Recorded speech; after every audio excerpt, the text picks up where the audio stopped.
Bonjour, c'est Ursule encore. On est le 8 septembre 2023. Alors, je viens sonner la trompette aujourd'hui encore et je viens proclamer le retour de notre Seigneur Jésus-Christ. Amen et Alléluia. Alors, les hommes serviront de signe. Amen.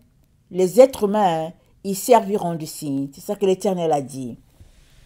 Alors, il y a un thème qui est assez redondant dans la Bible, c'est celui de l'arbre.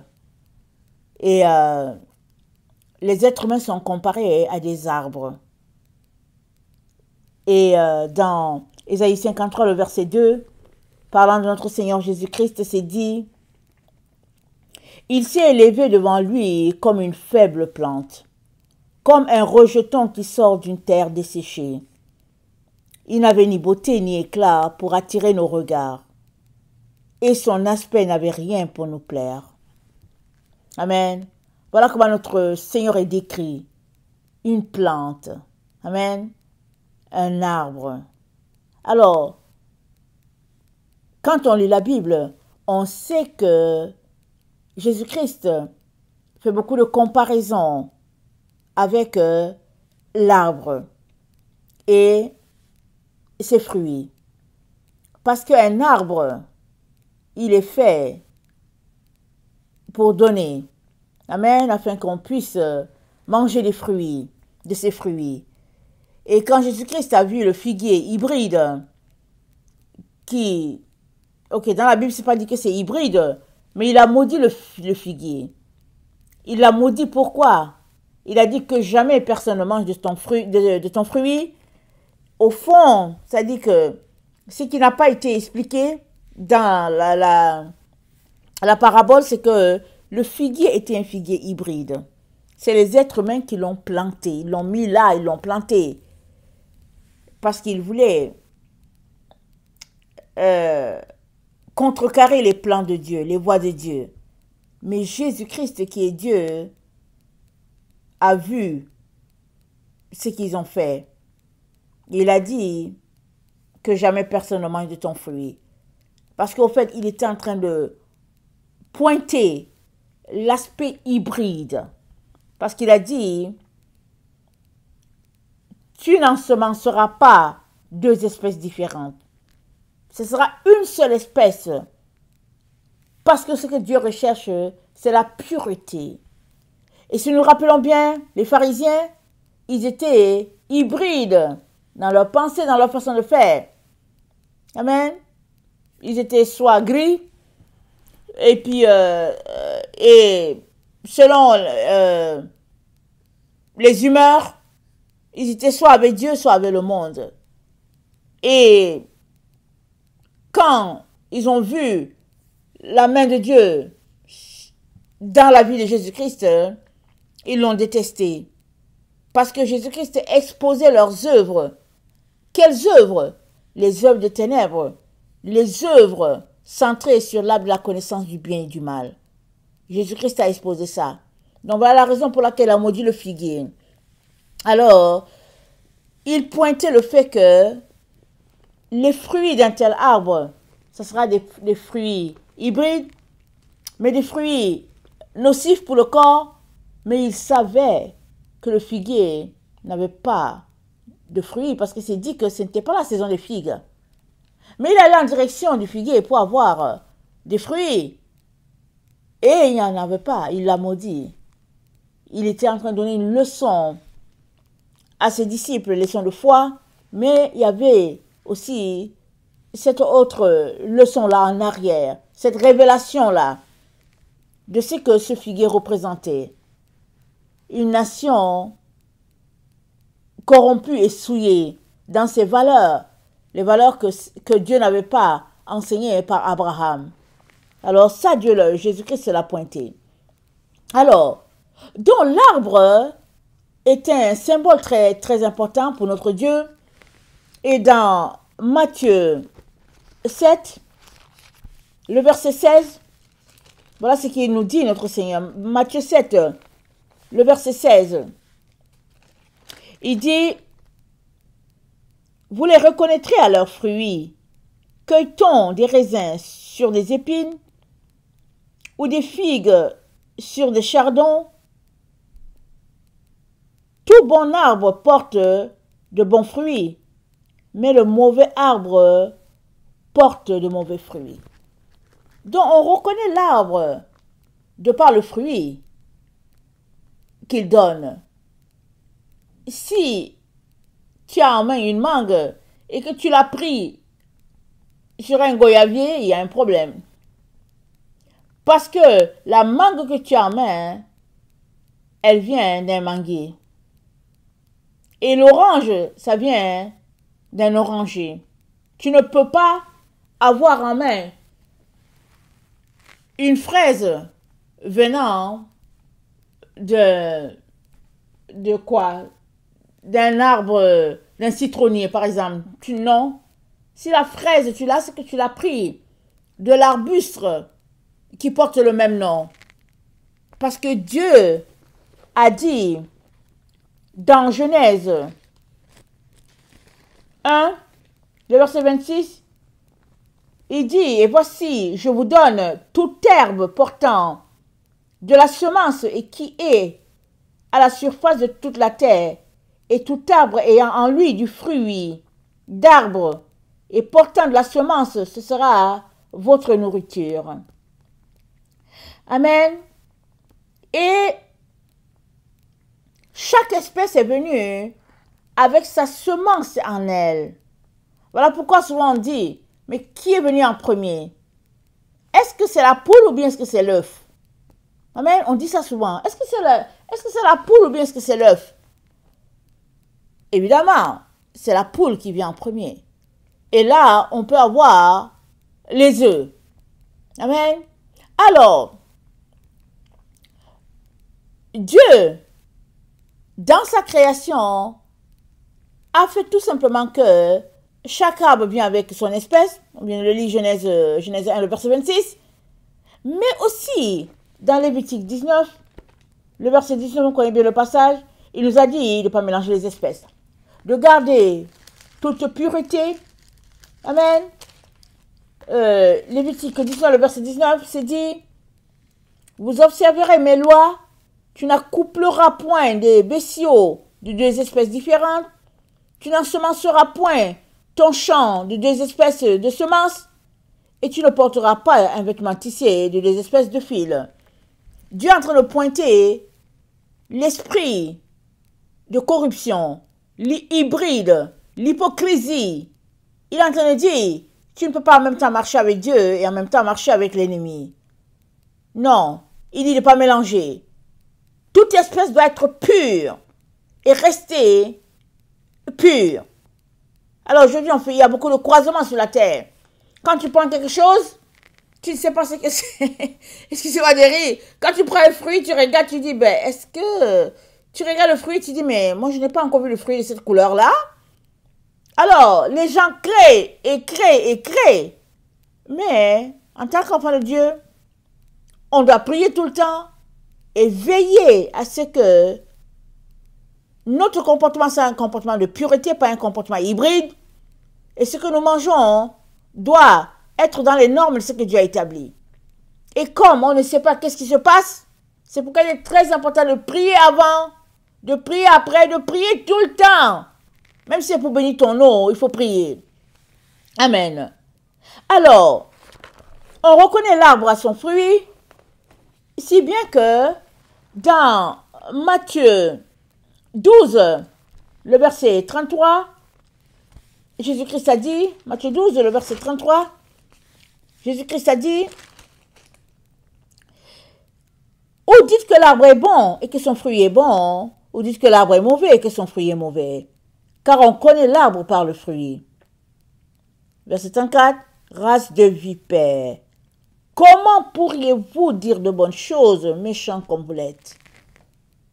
Toujours cette phrase, le verset 34, fait référence à l'arbre.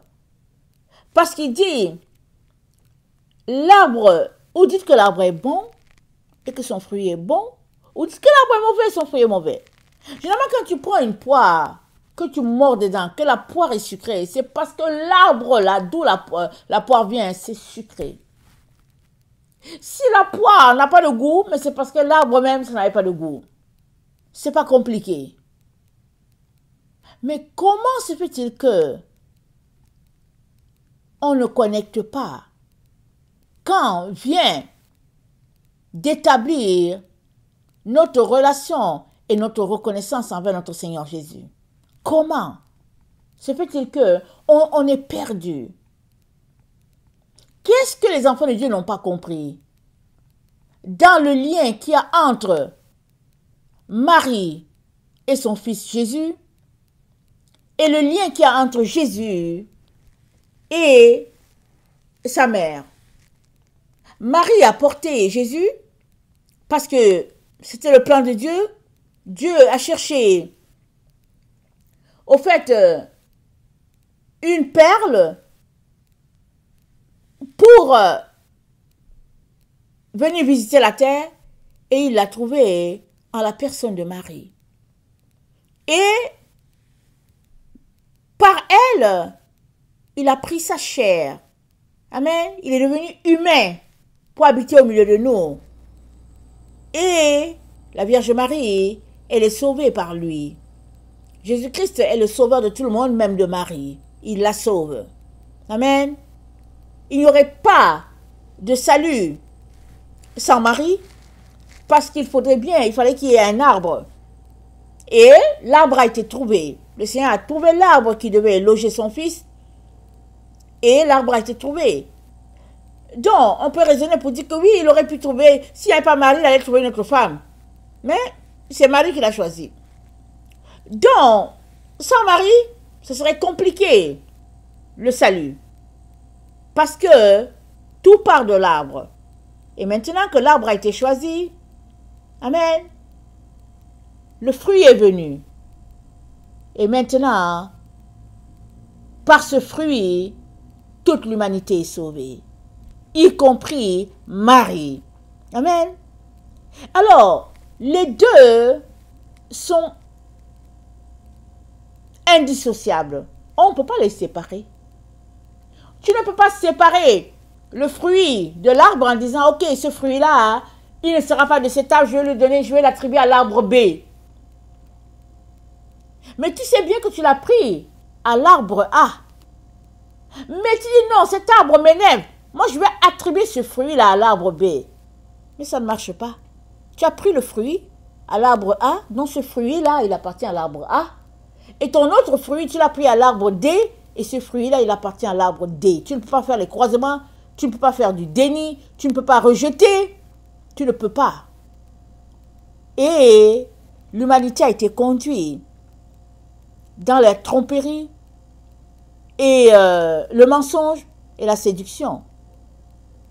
Parce que si nous retournons dans la Genèse 3 au verset 15, on sait que Dieu a dit au serpent que la postérité de la femme va écraser la tête de sa postérité. Dieu a dit qu'il a placé un mur entre les deux.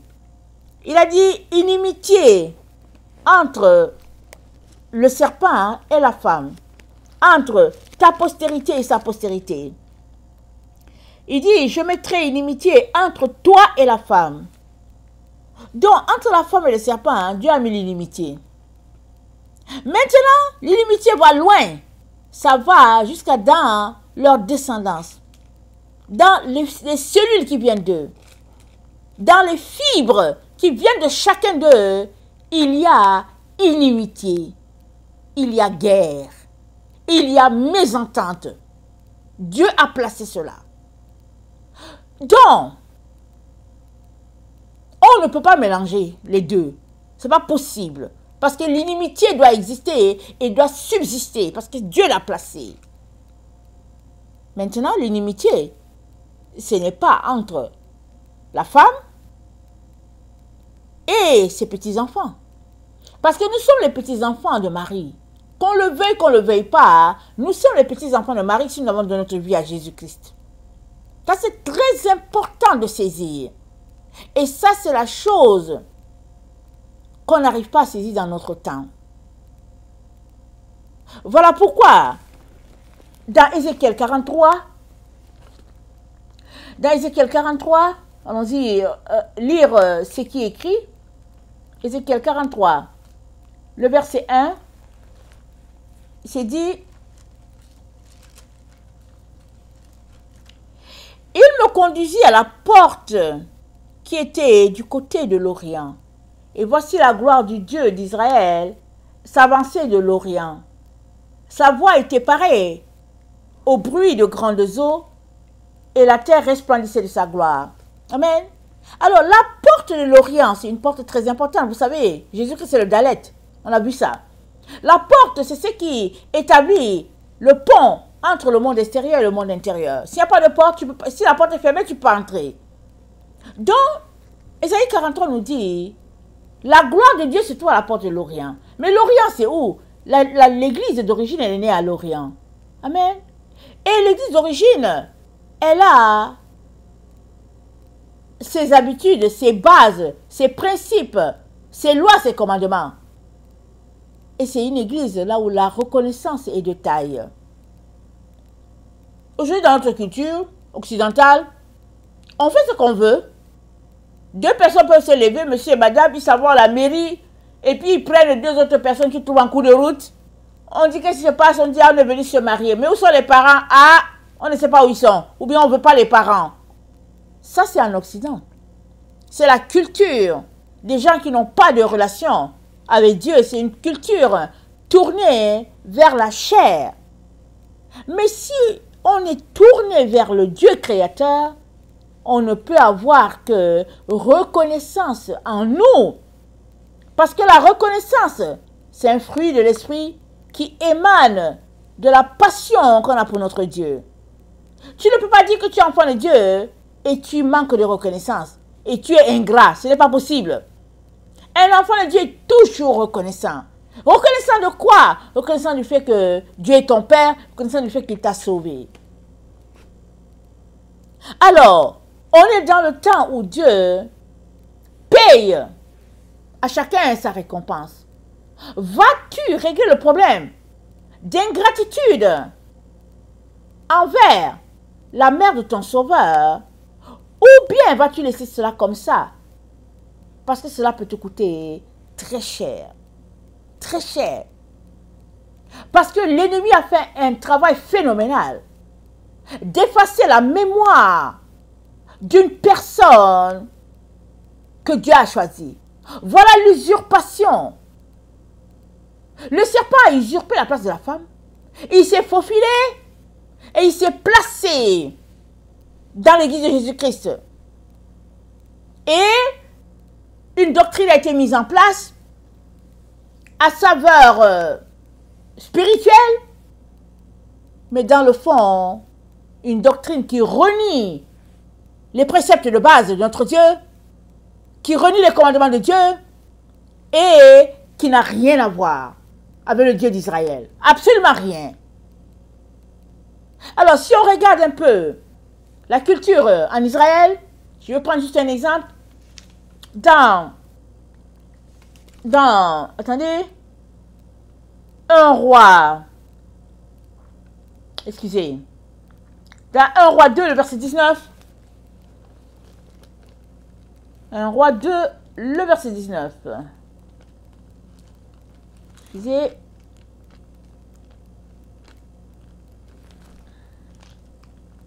un roi 2, le verset 19, voilà ce qui est dit.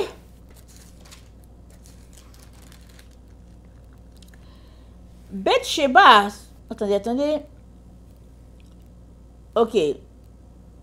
1 roi 2, le verset 16. Maintenant, je te demande une chose, ne me la refuse pas. Elle lui répondit, parle. Et il dit, dis, je te prie au roi Salomon, car il ne te refusera pas, qu'il me donne pour femme Abishag la Sunamite. Alors, ici, c'est Bathsheba, la mère de Salomon, qui avait son fauteuil à côté de celui de son fils, à l'endroit où on juge, où les choses se passent. La reine mère était là, à côté. Amen. Un autre exemple. Il y a plusieurs exemples. Ok? Un autre exemple, 2 Rois 20... attendez. Est-ce que c'est 2 Rois 24? 2 Rois 24. Le verset... Attendez, je regarde rapidement. Le verset 8, Joachim avait 18 ans. Lorsqu'il devint roi, il régna 3 mois à Jérusalem. Sa mère s'appelait Netushita, fille d'Elnathan de Jérusalem. Il fit ce qui est mal aux yeux de Dieu, et quand il a été déporté avec sa mère. Donc, il y a plusieurs exemples, surtout dans des livres qu'on prend dans les trucs apocryphes. Il y a plusieurs exemples qui montrent que dans la culture de l'Orient, amen, la mère est d'une importance capitale. Pourquoi? Parce que Dieu a mis la sagesse dans la femme. Maintenant, évidemment, si elle ne marche pas selon Dieu, elle va donner des conseils d'insensés. Mais si elle marche selon Dieu, elle donne des conseils illuminés, des conseils de lumière. Alors, le Dieu qui nous a sauvés, c'est un Dieu qui a établi sa base en Jacob, en Israël. Son patrimoine est là. C'est là qu'il a placé la roche sur laquelle on doit s'appuyer. Amen. La roche où toutes les révélations sont là, la roche qui est la fondation de ce que Dieu a établi. Alors, on ne doit pas prendre une histoire isolée pour en faire une théologie. C'est pas ça que je suis en train de faire. Je suis tout simplement en train de pointer des principes, des règles de vie qu'on ne peut pas passer outre. Et la reconnaissance est une règle très très importante qu'on ne peut pas contourner. Je vous dis, il y a plein d'exemples dans la Bible, surtout dans, j'oublie le nom, n'est-ce pas, des Bibles tirées de la Torah, j'oublie. Mais j'ai déjà lu plusieurs livres utilisés par les Israélites, amen, en hébreu, où la reconnaissance est incontournable. C'est pointé noir sur blanc. Mais dans nos Bibles, ça passe légèrement. On ne le pointe pas. Et j'imagine que ceux qui ont traduit les Bibles se sont dit peut-être que c'est une affaire de culture. Mais notre culture à nous, elle est quoi? C'est une culture céleste que nous avons. Nous n'avons pas nos cultures. Et puis quand ça nous arrange, on est avec le Dieu d'Israël. Puis quand ça ne nous arrange pas, on dit que non, ça c'est pour les Israélites. C'est ça qui se passe dans la vie du chrétien. Quand quelque chose dans la Bible fait son affaire, il dit, oh oui, ça c'est pour moi. Quand ça ne fait pas son affaire, il dit que non, mais au fait, ça s'appliquait aux Israélites. C'était Josué qui avait fait ceci, et puis Moïse avait fait cela. Voilà comment les chrétiens raisonnent. Mais, ou bien on prend toute la théorie, toute la doctrine de Jésus, et on se l'applique, ou bien on ne la prend pas du tout, et puis on laisse. On ne peut pas être dans une relation avec Jésus et être sélectif dans ce qu'on aimerait avoir. Alors, dans notre Bible, on nous a raconté la parabole des 10 lépreux. Et elle s'achève d'une manière, dans notre Bible, par le Samaritain qui est venu se mettre à genoux devant le Seigneur pour lui dire merci. Mais l'histoire ne s'arrête pas là. Dans la Bible araméenne, la Bible d'où les choses ont été traduites, l'histoire continue. Et l'histoire continue, c'est que les 9 autres lépreux ont recouvert leur lèpre. Parce qu'ils ont manqué de reconnaissance. Le Samaritain est revenu. Il a dit merci au Seigneur. Et le Seigneur lui a dit, sois fait saint. Sois complet. Il dit, reçois ta guérison. Ça dit, sois complet, sois entier. Voilà. Et les autres ne sont pas revenus pour recevoir la bénédiction. Ils ont manqué. Ils n'ont pas été reconnaissants. Et le temps qu'ils se rendent compte, la maladie est revenue. Et même dans la vie, plusieurs personnes qui ont souvent été guéries, quand ils sont retournés faire les mêmes péchés, ils sont retombés dans la maladie qu'ils avaient.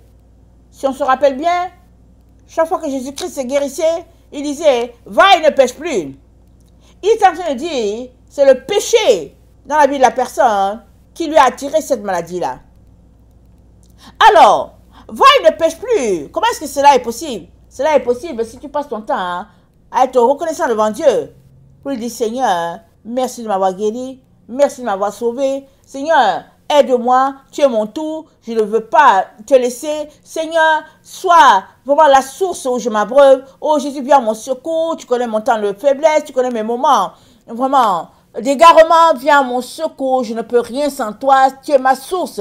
Voilà comment on est appelé à vivre constamment dans la présence de Dieu, constamment, pour que le flot puisse être là entre Jésus-Christ et nous. Mais si on manque de reconnaissance, il y a un sérieux problème de péché ici. Et beaucoup d'enfants de Dieu sont remplis de ce péché-là. Ils aiment Jésus, mais ils insultent sa mère, ils insultent Marie. Ou bien ils aiment Jésus, ils disent, mais là, je ne vais pas mettre à l'adorer et tout. Personne ne t'a demandé d'adorer Marie. Personne. Mais de là à ne pas savoir qui est qui, il y a un sérieux problème. Alors, le serpent s'est élevé dans l'église. Alors, il a répandu, je ne peux pas dire si c'est ses tentacules, il a répandu tous ses différents bras et il a étouffé celle-là par qui la bénédiction est venue. Parce que quand Dieu a cherché, il a vu une personne et il a vu Marie, il a dit voilà celle-là qui va porter mon fils. Et dans Luc 1, amen, dans Luc 1, excusez-moi, voilà ce qui est dit. Excusez-moi. Le verset 43, c'est Élisabeth qui parle. Comment m'est-il accordé que la mère de mon Seigneur vienne auprès de moi? Car voici, aussitôt que la voix de ta salutation a frappé mon oreille, l'enfant a tressailli d'allégresse dans mon sein. Heureuse celle qui a cru, parce que les choses qui lui ont été dites de la part du Seigneur auront leur accomplissement. Heureuse celle qui a cru. Élisabeth, qui est une cousine à Marie, elle est beaucoup plus âgée qu'elle. Regardez sa bassesse, elle dit, comment m'est-il permis que la mère de mon Sauveur vienne jusqu'à moi? On voit dans ses propos la reconnaissance, la gratitude, la dépendance vis-à-vis de ce Dieu-là. Et aussitôt que Marie a salué, Élisabeth a reçu aussi sa part d'Esprit Saint. L'enfant a tressailli d'allégresse. Il y a eu connexion. Souvent, notre attitude nous manque de connecter à la source divine. Tellement on est égaré dans nos pensées, en train de croire les mensonges que l'ennemi a plantés par-ci par-là, et on perd notre bénédiction, on passe à côté de l'essentiel. Et ça, c'est la chose que nous devons corriger. Ça, c'est très, très important. On doit le corriger. Amen. Alors, pour ceux qui m'écoutent, moi, je grandis dans un arrière-plan protestant. Et puis, ben voilà, c'est comme ça. Chez les protestants, ils connaissent tout, ils ont tout. Et puis, les catholiques ne connaissent rien. Ça, c'est les protestants. C'est comme ça qu'ils sont. Mais, par la grâce de Dieu, le Seigneur a posé sa main sur moi. Et les choses ont marché, ils ont marché comme ils ont marché. Et un jour, j'étais en une profonde crise, tellement, une vraie crise. Et je peux dire, c'est le Seigneur qui va plonger dans la crise. Le Seigneur, c'est comme ça qu'il est. Quand il veut t'amener plus loin, il te plonge dans une situation de crise. Il m'a dit, tu as la veille de sombrer définitivement, si tu ne te réveilles pas. Mais moi, je ne savais pas le problème que j'avais. Je savais que ça n'allait pas trop bien. Mais de là à me dire que je sombre définitivement, c'était quand même quelque chose. Mais c'était la parole que j'avais besoin pour me réveiller. Et comme ma douleur était trop profonde, je me levais toutes les nuits, je ne sais pas si à 3 ou 4 heures du matin, je quittais la chambre, je venais au salon, je pleurais toutes les larmes de mon corps, et puis à 6 heures du matin, j'allais me laver, et puis la vie continuait, la journée continuait, et j'ai fait ça pendant longtemps, je ne sais pas combien de mois. Je passais ma vie, j'avais pour métier ou bien pour fonction de pleurer. J'ai pleuré, vraiment. Un jour, ne sachant plus quoi faire, j'étais là, j'étais à genoux, je priais, et subitement, je vois 2 personnes dans mon salon. J'ai regardé, c'était un homme et une femme, et puis Jésus souriait, et puis c'était Marie qui me parlait.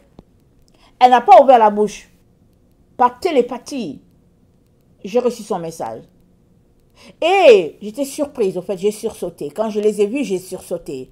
Parce qu'on m'a dit plein de choses chez les protestants. J'ai sursauté. Et après cela, ça c'est la chose que je n'avais pas partagée. Après cette expérience, ce jour-là, amen, je me suis retrouvée à les voir en Inde. Amen. Le Seigneur m'a donné une vision de lui et puis de sa mère en Inde, en train de servir auprès de Mère Teresa. Amen. J'ai eu cette vision-là de notre Seigneur. J'étais étonnée. Et le Seigneur est en train de me montrer ce qui était important dans la vie.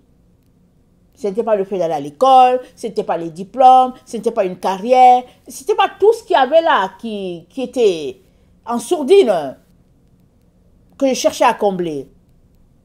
Et c'était de s'occuper des personnes dans le besoin. Et vous savez que Mère Teresa s'est occupée des gens vraiment dans la détresse, des gens avec la lèpre, la tuberculose, et puis vraiment des situations assez critiques hein, avec Mère Teresa. Amen. J'ai vu Jésus-Christ et sa mère faire le travail en Inde, pas une fois, plusieurs fois. Et souvent, ils étaient, comment on appelle ça? Ils faisaient le travail et puis ils n'étaient pas vus. Amen. Alors, ils plaçaient les bénédictions par-ci, par-là, pour les gens dans le besoin. Souvent aussi, ils étaient vus, mais les gens ne savaient pas que c'était Jésus et puis Marie. Les gens ne savaient pas que c'était Jésus et sa mère. Et donc, ils travaillaient. Amen. Et donc, cette expérience m'a fait du bien, énormément du bien, mais ça m'a donné de me poser beaucoup de questions. Parce que je ne comprenais pas ce qui se passait. Pourquoi ce n'était pas mentionné, la présence de cette femme extraordinaire. Amen. Par qui nous avons été bénis. Et finalement, petit à petit, le Seigneur a eu à faire tomber les écailles de mes yeux. Et puis petit à petit, je me suis approprié toutes les grâces que je pouvais avoir, amen, de cette relation-là, de mettre les points sur les i, de reconnecter avec ce que Dieu avait établi. J'ai fait mes fouilles, mes recherches pour savoir c'est quoi l'église de l'Orient. Vraiment, je n'ai pas encore fini de découvrir. Amen, je n'ai pas fini de découvrir. Mais la grâce de Dieu, pour moi, a été telle que je me suis mise à intégrer, amen, je vous salue Marie, aux prières que je faisais déjà avec mes enfants. J'ai appris les prières que nous connaissons de notre Père, le Je crois en Dieu, et vraiment, il y a de ces prières-là apprises par les apôtres, les hommes de la foi. Donc, j'ai intégré cette prière-là. Et vraiment, on était tellement bien en train ça nous a connectés. Et un jour, le Seigneur m'a dit, donne les horizons à tes enfants, parce que mes enfants, vous savez, ceux qui grandissent, dans l'église, les églises évangéliques, souvent, hein, ils ne font pas leur catéchisme. Amen. J'ai eu la grâce de Dieu d'en faire et c'est quelque chose de très utile, le catéchisme. Vraiment, c'est très important. Un enfant qui suit ça, il a ses bases. C'est très important. Alors, donc, le Seigneur nous a donc unis autour de la Vierge Marie. Amen. Et, évidemment, j'ai eu beaucoup des froids, souvent avec certaines relations. Et un jour, j'étais là en train de prier. Ok? J'étais en train de prier. Et je ne pensais même pas à toutes les bonnes choses que je découvrais de ma relation avec Marie. Je priais et le Seigneur Jésus-Christ est venu. Il m'a dit, maintenant que tu es seul, maintenant que tout le monde t'a abandonné, que tu es seul, je veux te dire que tu as découvert la vérité. J'ai dit, quoi? Il dit, oui, tu as découvert la vérité. Une relation sans mari, ce n'est tout simplement pas concevable, parce qu'elle est à la base. Amen. Et c'est comme ça que j'ai appris à faire, il m'a montré les connexions avec les lettres hébraïques. Amen. Et il a commencé à m'amener plus loin. Alors, c'est comme la relation d'Abraham avec Lot. Il était avec son neveu Lot. Et à un moment donné, il y a eu une crise. Et finalement, Abraham a dit à Lot de choisir. S'il part à gauche, lui, Abraham, il ira à droite. Et Lot a choisi la partie qui était pleine de verdure. Et il a laissé le désert à son oncle. Et Abraham était bien triste. Et Lot est parti. Et quand Lot est parti, Dieu est venu le voir Abraham pour dire, maintenant, voilà, tu seras père de plusieurs nations. Et Dieu lui a montré tout ce qu'il lui a montré. Alors souvent, le Seigneur permet qu'on vive certaines choses pour qu'on puisse grandir et devenir une source pour d'autres. Amen. Alors, j'ai découvert, ou bien j'ai entendu la parole de notre Seigneur confirmant le chemin que j'avais emprunté. Quand j'étais seule, j'étais juste avec mes enfants, j'étais la seule. Et il est venu me parler. Et on était tellement heureux. Et je disais, mais Seigneur, mais qu'est-ce qui se passe? Comment se fait-il que cette vérité-là n'est pas connue dans la maison de Dieu? Et c'est comme ça que le Seigneur m'a donné de faire le lien avec l'œuvre du serpent. Amen. Parce que l'inimitié a été prononcée depuis la Genèse. Et cette inimitié demeure. Mais ce qui se passe, c'est l'ignorance qui se passe autour. Plusieurs enfants de Dieu ne sont pas connectés à la femme. Ils sont connectés au serpent et ils se disent qu'ils seront sauvés. Mais la femme et le serpent, ils n'ont pas la même doctrine. Ils n'ont pas les mêmes préceptes. Ils n'ont pas les mêmes commandements. Les enfants de la femme, ils marchent strictement selon l'ordre divin. Et les enfants du serpent, ils picorent à gauche, ils picorent à droite, et puis ils passent leur temps à insulter la mère, comme on peut le dire. Parce que Dieu, il est Aleph, la première lettre. Il s'est choisi une maison, Beth. Amen. Et Beth a une porte, la porte c'est Jésus. Mais il faut bien que tu puisses entrer dans une maison. Parce que Jésus-Christ, il est la porte de quoi? Il est la porte d'une maison. Si tu refuses la maison, tu es dans les ténèbres du dehors. Là, il y aura les pleurs et les grincements dedans. Alors, plusieurs sont dans les ténèbres du dehors. Ils pensent qu'ils sont dans une enceinte, mais ils ne sont pas dans une maison. Parce que ils ont une alliance avec le serpent. Le serpent n'a pas de maison. Il n'en a pas. Il a été déchu depuis longtemps. Sa place, c'est dans la géhenne, le feu qui brûle. Mais en attendant que tout soit finalisé, il est le prince de l'air. Et ceux qui sont avec lui, ils ont l'extérieur, le dehors pour demeure. Et tout cela, pourquoi? À cause d'une simple ignorance. Une petite ignorance qui est devenue une grosse montagne de mensonges, ou bien un arbre qui est devenu un arbre de mensonges, un arbre noirci par toutes sortes de manipulations, de séduction, d'usurpation. Et à qui le problème? C'est à toutes ces personnes-là qui croient à ce mensonge-là. Dans la vraie vie, là, quand quelqu'un te donne une orange, tu dis merci ou pas? Tu dis merci. Dans la vie, quand tu donnes une orange, on te donne quelque chose, tu dis toujours merci. Amen.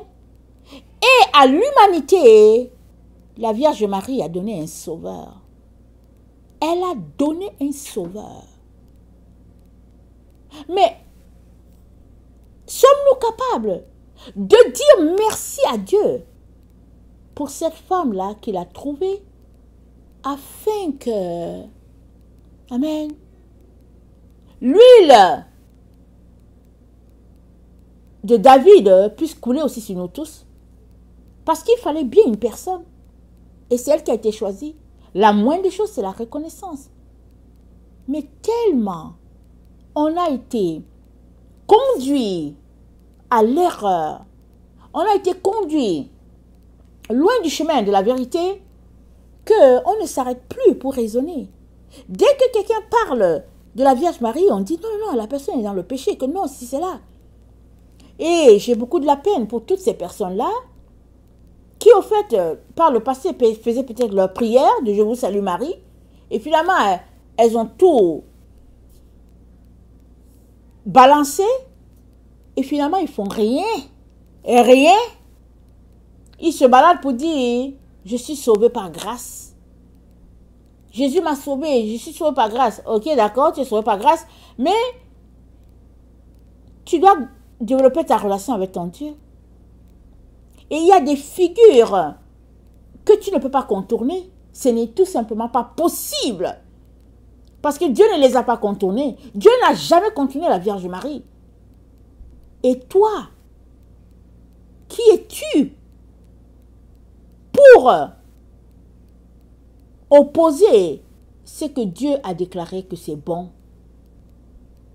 Peux-tu t'arrêter, raisonner sur ta propre vie? Parce que Dieu va récompenser chacun selon ses œuvres. Et un jour, Jésus-Christ est parti avec ses disciples à la synagogue. Et il s'est assis à un endroit de telle sorte que il y avait une veuve qui est venue. Elle avait peut-être 2 sous. Et il a dit à ses disciples, il était en train de donner un enseignement, il a dit, vous voyez cette femme-là, elle a donné plus que tout le monde. Parce qu'elle a donné de tout ce qu'elle avait. Eux, ils ont donné leur superflu. Elle a tout donné. Et elle sera toujours mentionnée. Donc, vous voyez, on mentionne son histoire. Parce que Jésus-Christ a présenté à ses disciples la reconnaissance de Dieu. Dieu est un Dieu reconnaissant. Il a reconnu que sa fille, là, qui avait juste 2 sous, là, il a dit, non, celle-là, il faut qu'elle soit mentionnée à quelque part. Parce que notre Dieu est un Dieu reconnaissant. Si tu dis que tu lui appartiens, tu ne peux avoir que les attributs de ton Père. Si tu n'as pas ces attributs-là, il y a un problème. Soit tu te répands et tu marches pour intégrer à ta vie ces choses que tu n'as pas, ben soit tu rejettes tout et puis tu attends la place qui sera la tienne. Parce que ne pense pas que parce que tu fais toutes les autres choses, tu donnes ta dîme, et tu soutiens les missions, et puis bon, tu chantes à la chorale, et tu fais tout ce que les hommes ont décrit que tu devais faire, parce que tu fais tout ça, et que bon, si tu n'es pas reconnaissant, c'est pas grave. Non. Ce que tu pratiques, est-ce que ce sont les commandements de Dieu, les préceptes de Dieu? Ça vient d'où? Pose-toi les questions. Mais dans la plupart de nos églises, c'est les préceptes des êtres humains. Ce sont les doctrines des dénominations que nous pratiquons là-bas dans ces églises-là. Jusqu'à ce que le Seigneur enlève tes écailles. Tu vas demeurer avec les écailles aux yeux. Et le Seigneur ne veut qu'enlever tes écailles. Mais si tu ne veux pas, il ne va pas te forcer. Amen. Il ne te forcera pas. Et la vérité est que dans Luc 6, le verset 43 à 44, Luc 6, le verset 43 à 44, voilà ce qui est dit. 43 à 44, c'est dit: ce n'est pas un bon arbre qui porte du mauvais fruit, ni un mauvais arbre qui porte de bons fruits. Car chaque arbre se connaît à son fruit. On ne cueille pas des figues sur des épines. Et l'on ne vendange pas des raisins sur des ronces. L'homme bon tire de bonnes choses de son bon trésor, les trésors de son cœur. Et le méchant tire les mauvaises choses de son mauvais trésor, car c'est de l'abondance du cœur que la bouche parle. Amen. C'est toi qui dois faire ce cheminement-là pour ta propre personne. C'est toi qui dois arriver à un point pour dire: Seigneur, mon cœur est mauvais. J'ai tel problème, j'ai tel problème. Jésus, viens à mon secours. Jésus-Christ va venir à ton secours. Mais si tu as en toi un zèle amer, il ne peut pas t'aider. Et à la fin, tu seras tenu pour coupable de n'avoir pas honoré celle-là que Dieu a fait ta grand-mère. Parce que si Jésus-Christ est ton sauveur, amen, lui, il a une mère.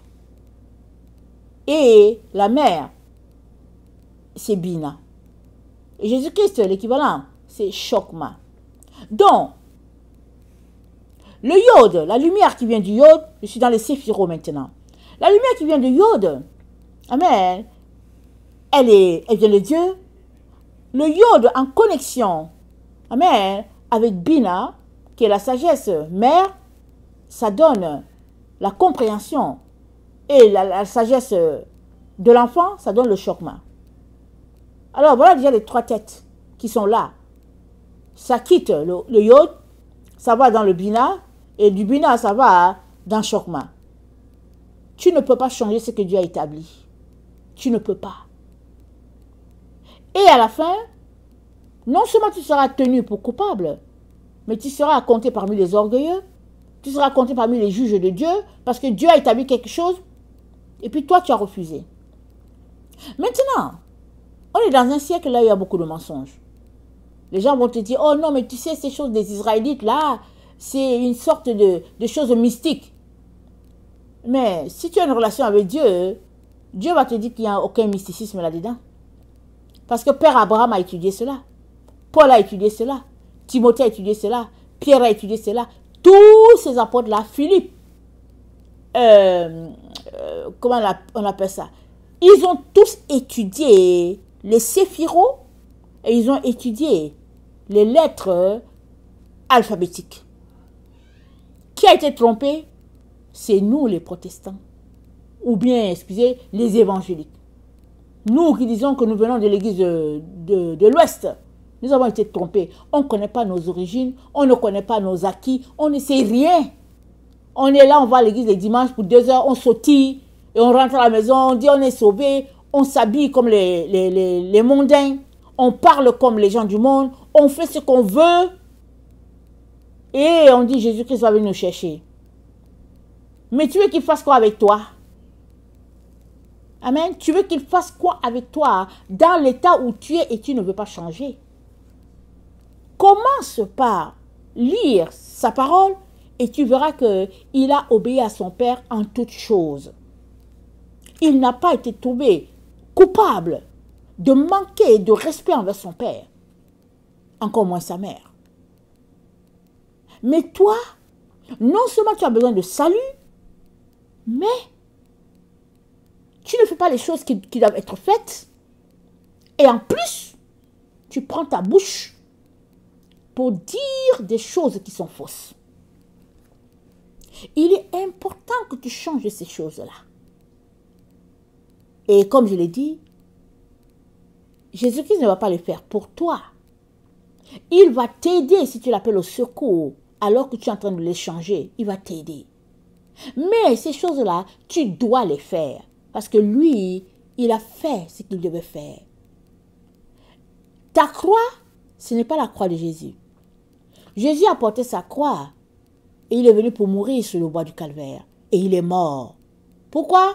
Pour te sauver, toi et moi. Maintenant, notre croix existe parce que Jésus-Christ a payé le prix pour nous. Amen. Mais nous devons aussi vivre les épreuves de nos vies. Si nous refusons de les vivre, nous n'allons pas arriver au bout de notre tunnel. Chacun a un tunnel prévu par Dieu. Chacun a les épreuves qu'il doit vivre parce que ta couronne est rattachée à ta croix. Amen. Ta couronne est rattachée à ta croix. Si tu ne la veux pas, si tu refuses ta croix, tu es en train de dire bye bye à ta couronne. Il faut que tu assimiles cette vérité-là. Alors, excusez, je lis mes notes un peu.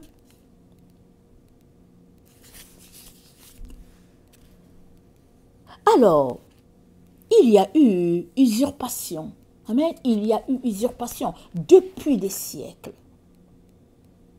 Alors, j'écoutais un rabbin. Amen. Il donnait son témoignage. Je ne sais pas comment c'est venu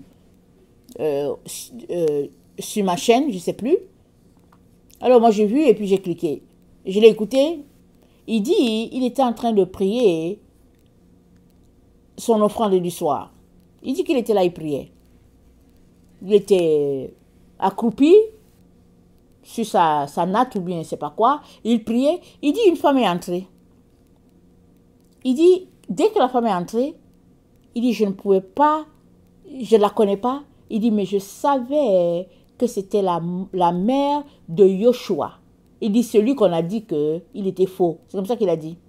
Il dit, dès qu'elle est entrée, il dit, je savais que c'était la Vierge Marie. Il dit, je savais que c'était la mère de Yeshua. Et il dit, je savais que c'était Elbina. C'est comme ça qu'il a parlé. Et depuis ce jour-là, il a donné sa vie à Jésus. Et puis, il a continué de faire ce qu'il faisait. Parce qu'il était dans ses prières, en train d'étudier ses différentes lettres, ses séphiros et tout. Alors, la sagesse d'une doctrine, elle vient du fondateur. Amen. Elle vient du fondateur. Et notre doctrine à nous, elle est divine. Alors, qui peut nous donner les règles? Ce n'est pas les hommes. Ce n'est pas le serpent non plus. C'est Dieu. Alors, toute sa vie, le serpent, qu'est-ce qu'il a fait? Il a fait tout simplement à mettre les bâtons dans les roues des enfants de Dieu. Pourquoi? Parce qu'il connaît sa sentence depuis le début. Il connaît la parole qui fait de lui un ennemi de la femme. Mais ce sont les enfants de la femme qui ne le savent pas. Et les autres sont trompés, on leur dit que c'est eux qui ont la vérité. Il n'y a pas de plus trompés que tous ceux-là qui disent qu'ils sont enfants de Dieu, mais qui n'ont pas de relation de reconnaissance envers celle-là même que Dieu a choisie. Je ne suis pas en train de faire un culte de Marie ici, non. Je suis en train de pointer un petit élément qui peut te coûter toute ta vie. Ton manque de reconnaissance envers celle qui a été à la source de quelque chose. Alors, dans Zacharie 3, la leçon elle est un peu longue, mais c'est important que tu puisses entendre ces choses-là. Et si ça t'amène à changer, alléluia. Si tu ne changes pas, il ne sera pas dit que tu n'avais pas été informé. Amen. Alors dans Zacharie 3, le verset 8, c'est dit ceci. C'est dit, écoute donc Josué, souverain sacrificateur, toi et tes compagnons qui sont assis devant toi, car ce sont des hommes qui serviront de signe. Voici, je ferai venir mon serviteur le germe. Alors Dieu dit, ce sont les êtres humains qui serviront de signe. Ça dit quoi? Ça dit, il va utiliser les humains, il va nous utiliser comme signe de sa bénédiction, de sa providence, de sa lumière à toute l'humanité. Il va nous utiliser. Parce que lui, Dieu, il est déjà venu. Amen. Il est venu, il a marché sur cette terre comme une personne. Et pour cela, il s'est incarné. Il a pris la chair humaine du côté de Marie. Parce que Dieu, dans son processus de reproduction, c'est par la femme que la reproduction arrive. Ce n'est pas par les hommes. Même si la science aujourd'hui est en train de se fatiguer, Dieu a prévu que c'est la femme qui enfante. La reproduction vient par là. Alors Dieu est venu sur cette terre. Il a marché sur cette terre comme un être humain.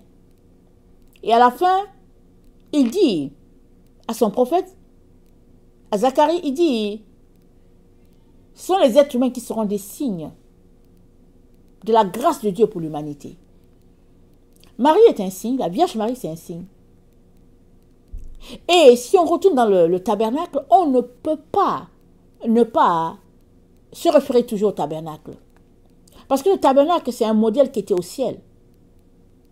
Et quand Dieu a fait sortir Israël d'Égypte, la première des choses qu'il a voulu pour eux, c'est une relation avec Dieu, dont il a dit à Moïse, voilà comment le tabernacle doit être bâti. Et il a dit, ils me feront un sanctuaire.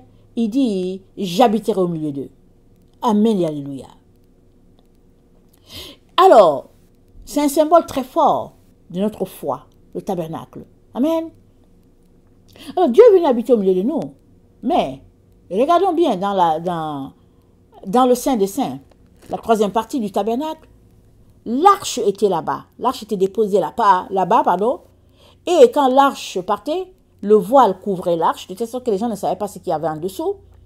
Mais nous savons que l'arche était faite, selon les conditions du Père, bois d'acacia et tout, il était travaillé d'une certaine manière, avec certaines mesures. Et après, il fallait que tout soit recouvert d'or, dedans et dehors. Amen. Et à l'intérieur de l'arche, il y avait 3 éléments très importants. La loi, les tablettes de la loi, que Dieu a remis à Moïse. Il y avait la manne, comme signe que Dieu a donné à Israël quand ils étaient dans le désert, la nourriture qu'ils mangeaient. Et puis, il y avait la verge d'Aaron, la houlette du bon berger. C'était là. Mais ces 3 choses, c'est qui? C'est notre Seigneur Jésus-Christ. Et on ne voyait pas ce qu'il y avait dans l'arche. Mais quand il y avait combat, et qu'il n'y avait pas un péché dans Israël, Israël remportait la victoire. Mais est-ce qu'une boîte peut remporter la victoire? Non. Une boîte rectangulaire ne peut pas remporter la victoire. Mais c'est la personne qui était dans la boîte qui faisait qu'il y avait victoire. Amen. Et l'arche là, la boîte là qui était peinte en or, cette arche là, Le symbole qui était là, c'est Marie. En ce temps-là, le tabernacle s'était fait avec des objets. Amen. Et il y avait quelques personnes qui allaient là. Mais dans notre temps, les personnes sont des signes. C'est ça que Dieu a dit. Tu as beau aimer la Vierge Marie, tu as beau ne pas l'aimer, ça ne change rien de ce que Dieu a fait. À travers elle, toute l'humanité a été bénie. Et elle a dit, désormais, toutes les générations me diront bienheureuse, parce que le Tout-Puissant a fait pour moi de grandes choses. Son nom est saint, et sa miséricorde s'étend d'âge en âge sur ceux qui le craignent. Il a déployé la force de son bras, il a dispersé ceux qui avaient dans le cœur des pensées orgueilleuses. Il a renversé les puissants de leur trône, il a élevé les humbles. Il a rassasié de biens les affamés. Il a renvoyé les riches avides. Il a secouru Israël, son serviteur. Il s'est souvenu de sa miséricorde, comme il avait dit à nos pères envers Abraham et sa postérité pour toujours. Amen. J'espère que tu fais partie des gens qui lui disent bienheureuse, parce que la prophétie est sortie et elle s'accomplit à tous les jours. J'espère pour toi que tu loues le Seigneur et que tu ouvres ta bouche et tu prononces cette prophétie-là aussi pour toi-même. Parce que c'est dit quoi? Il a déployé la force de son bras, il a dispersé ce qu'il y avait dans le cœur des pensées orgueilleuses. Les orgueilleux ne peuvent pas bénéficier des bénédictions divines. Parce que l'orgueil est un mur épais qui se dresse entre quiconque est orgueilleux et Dieu. Il n'y a que les humbles qui reçoivent bénédiction de la grâce divine. Il n'y a que les humbles. Je viens t'encourager à pleurer devant Dieu, à crier devant Dieu, afin qu'il t'aide à faire sauter de toi le manteau de l'orgueil. Je viens t'encourager. Les puissants ont été renversés de leur trône. Amen. Ils ne seront pas renversés. Ils ont déjà été renversés. Il n'y a pas un orgueilleux impuissant qui peut saisir ce que Dieu a fait. Et quand tu ne saisis pas, va devant Dieu, au lieu de te mettre à critiquer, à expliquer, à justifier. Parce que sagesse a été justifiée par ses enfants. On reconnaît les enfants de Dieu par la sagesse qui émane d'eux, la simplicité qui sort d'eux, l'humilité qui sort d'eux, la reconnaissance qu'ils ont envers leur Dieu et leur Sauveur, on les reconnaît. Y a-t-il un enfant ici sur la terre qui n'est pas reconnaissant envers sa propre mère? Tu le vois dans sa vie. Tu le vois dans la vie. Les enfants qui ne sont pas reconnaissants envers leur maman, on les voit. À combien plus forte raison, une personne que Dieu a choisie pour asseoir son plan sur toute la terre. Et toi, tu te lèves, tu te dresses. Quand l'évidence est là, tu te dresses. Et puis, tu continues de justifier que tu es protestant. Mais tu protestes contre quoi? C'est à se demander, c'est à se poser. Contre quoi est-ce que les hommes protestent? On ne sait pas au fait. Dans le fond là, une fois que tu reçois la révélation de l'Éternel, tu t'arrêtes, tu te dis Seigneur, qu'est-ce qu'on a été trompé? Contre quoi est-ce qu'on proteste? Contre Dieu? C'est quoi? Qu'est-ce qui fait qu'on proteste? On proteste contre quoi? C'est à se poser les questions les plus importantes parce que notre vie, amen, repose à cet endroit-là. Alors, je terminerai par lire cette parole donnée par le prophète Ésaïe. Amen. Et c'est dit, Ésaïe 8, le verset 11, « Ainsi m'a parlé l'Éternel quand sa main me saisit, et qu'il m'avertit de ne pas marcher dans la voie de ce peuple. N'appelez pas conjuration tout ce que ce peuple appelle conjuration. Ne craignez pas ce qu'il craint, et ne soyez pas effrayés. C'est l'Éternel des armées que vous devez sanctifier. C'est lui que vous devez craindre et redouter. Et il sera un sanctuaire, mais aussi une pierre d'achoppement, un rocher de scandale pour les deux maisons d'Israël, un filet et un piège pour les enfants de Jérusalem. Plusieurs trébucheront, ils tomberont et se briseront, ils seront enlacés et pris. Enveloppe cet oracle, scelle cette révélation parmi mes disciples. J'espère en l'Éternel qui cache sa face à la maison de Jacob. Je place en lui ma confiance. Voici, moi et les enfants que l'Éternel m'a donnés. Nous sommes des signes et des présages en Israël. De la part de l'Éternel des armées, qui habite sur la montagne de Sion. Si l'on vous dit, consulte ceux qui évoquent les morts et ceux qui prédisent l'avenir, qui poussent des sifflements et des soupirs, répondez, un peuple ne consultera-t-il pas son Dieu?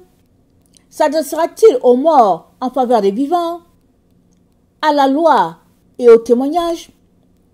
Si l'on ne parle pas ainsi, il n'y aura point d'aurore pour le peuple.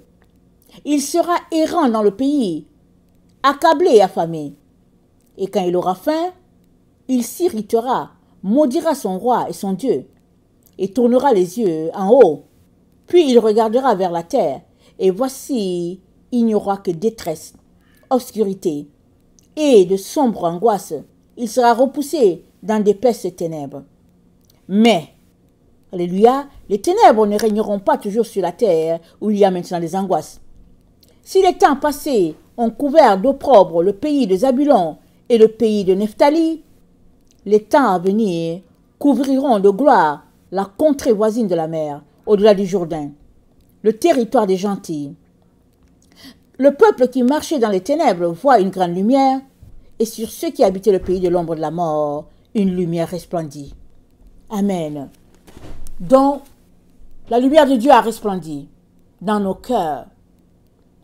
La seule chose que nous pouvons faire, et la moindre, amen, vraiment, c'est vraiment une toute petite chose, c'est d'être reconnaissant envers Dieu, parce que sa lumière a brillé d'en haut, et il a enlevé le voile de notre esprit, et à nous, amen, de venir devant lui, avec crainte, tremblement, reconnaissance pour l'élever. Parce que l'usurpation ne va pas continuer. Le serpent a été maudit, et finalement, tout le monde s'est tourné vers la femme, pour la maudire. Mais la femme, elle n'est pas maudite. Elle est élevée de l'Éternel. Marie a été élevée par notre Dieu. Amen. Allons-nous nous joindre à notre Père pour mettre les points sur les i, mettre chaque chose à sa place? Ou bien allons-nous jouer le jeu de l'ennemi et puis élever ce qui ne doit pas être élevé et puis maudire ce qui doit être élevé? Qu'est-ce que nous sommes en train de faire? Allons-nous changer? Amen. Il est temps de changer. Parce que le peuple qui marchait dans les ténèbres a reçu une lumière qui l'a éclairé. Et si tu demeures dans les ténèbres, ce sera ton choix. Et tu périras dans les ténèbres. Et Dieu ne veut pas cela pour toi. Amen. Maranatha, Jésus revient. Amen. Et alléluia. Soyons tous bénis. Amen. Merci. Bon sabbat. Amen. Bon sabbat. Amen.